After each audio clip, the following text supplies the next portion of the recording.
So obviously I'm going to be talking about Spotify socials, as you can tell by this big text. And like Shara, I have the tiny little brief here, but I'm going to summarize it. So I picked the Spotify brief from the 2021 D&AD Awards. And obviously I'm going to be layering on some behavior design methodologies on top of this brief. So today I'll be going through the, I'm just going to move this Zoom thing out the way.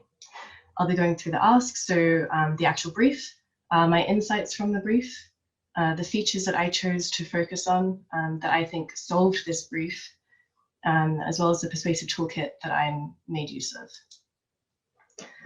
So as it stands now, Spotify is a pretty passive platform. You kind of hit play and you go about your task and you don't engage with it again. You might share what you're listening on Facebook or other websites that kind of have that as like a plugin, but it doesn't really have much active engagement right now. And this is something that Spotify is wanting to change.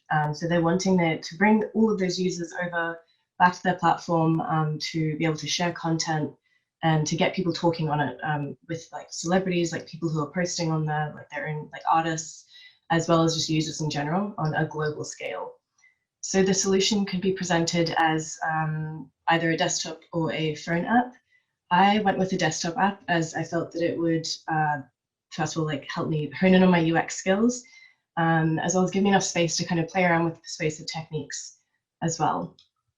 So my insights, which are kind of my goals for the project as a whole, was to, in order to like get listeners to what Spotify wants to soundtrack and their life through Spotify, I felt that I needed to use persuasive techniques that really played to emotions.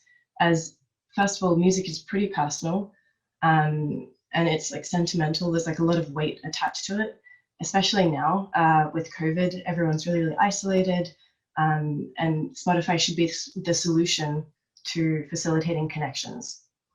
And so on top of this, the overall design aesthetic that I was going for is something that's really clear and that's easy to use, as there will be some more features, and onboarding for this is really, really important to actually maintain user engagement. So not having a lot of like cognitive overload, making it really easy to use.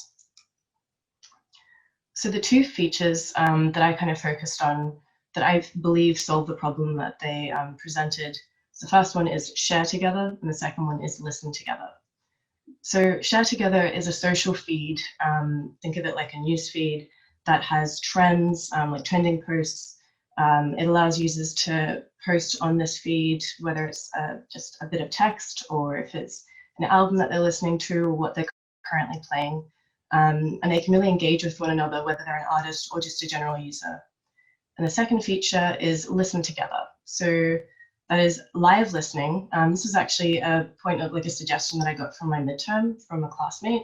And I really loved the idea, so I kind of fleshed it out a bit. And allowing users to listen together at the same time, whether it's an album or podcast on a global scale. This can be like a private listening session with just a few friends, or something that is more trending and funny kind of like playlists and stuff that people have curated. So on the right here, you see a banner ad. It says, stay home, stay connected. And there's a clear call to action that says, listen together. So that's obviously the first feature that I was just talking about. So the kind of persuasive technique that I'm using here is, among others, I've kind of cherry picked a few and I'm mentioning a few, but there are lots that I'm using, is Aristotle's rhetorical triangles. So playing to that emotion, pathos. Because of pandemic restrictions, people sadly know that stay home is a government restriction. We all know what that means. We've got to stay isolated. And I'm trying to present Spotify as being the solution to that. So stay connected. And how do you stay connected? You listen together. And so that's like a call to action that is really clear. All the user has to do is click on that call to action, and that will take them to this tab here, or they can click on that tab. So there's a bunch of different users that are all on different couches, but it's all the same couch. They're listening to music. And yeah, they're just enjoying it. So just really using clear language that actually is mirroring what people are familiar with, which is staying home, and providing a clear solution. So on this GIF here, I'm focusing on Childish Gambino.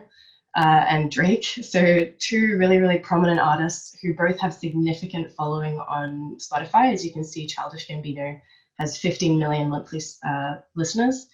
So using brand ambassadors, this was something that was called out in the brief as well, making sure that you're designing this feature so that it is available to prominent artists on Spotify, and sharing it, allowing them to share it with their user base, because that's already a captive audience right there. They have a significant following. And so the technique that I'm using here, again, is another corner of Aristotle's rhetorical triangle ethos, so the character. So using credible kind of artists to promote their own listening sessions that they have, where I could go and search on Childish Gambino's page, look at his posts, see that he has an upcoming listening together session, and join in on that as he's posted here. And so there are a lot of techniques here that I'll be going through, but first one, so there was a green badge there that was a notification, and then the user comes here and they click on that notification, they can scroll through and they've been drawn to the feed page, they can see there's trending posts, suggestions, and they say, okay, I want to listen without ads. How do I go about doing that? I just have to get social. So I click that text, I start posting it. Everything's really, really easy. There are suggestions. I hit post, and then I've got a confirmation that I have now received a free week of premium. And so all of these, this kind of step-by-step process here is using two different frameworks. So the first one, salient notifications, that green badge there is really honing in on BJ Fogg's BMAT, which is behavior. The ideal behavior that I wanted was for the user to check their feed. The motivation was to clean their notifications or see what they're missing out on. The ability to do that was given by the constant toolbar that's locked in place. Feed is really, really easy to see. They can see that they've got a notification, and that is the trigger. And then the second point here is the banner ad and the confirmation. So by advertising premium in a really, really clear way, they know what they have to do in order to get that. And it's using reciprocity, which is Cialdini's method of persuasion. So if I want to get premium, I just have to post or engage with the social feed. And then once I posted that, I get that confirmation. It's really, really clear that now I can enjoy that. So the final thing that I'm going to go through is the listen together feature. So here you can see a user is going on what's happening now. So you can see a bunch of users are listening to different playlists, and then you can see that there are upcoming ones as well. There's a timestamp there, and then ones that are within my own friends. So like things that I've taken part of or I've got coming up with my own friends. And so here I'm using the EAST framework by Behavior Insights. So the information is really easy to see. So you can see that over here, there's 309 million listeners for Bill Nye's Bow Tie playlist. And I can see if I want to enjoy that, I can click on that and then be a part of that listening group.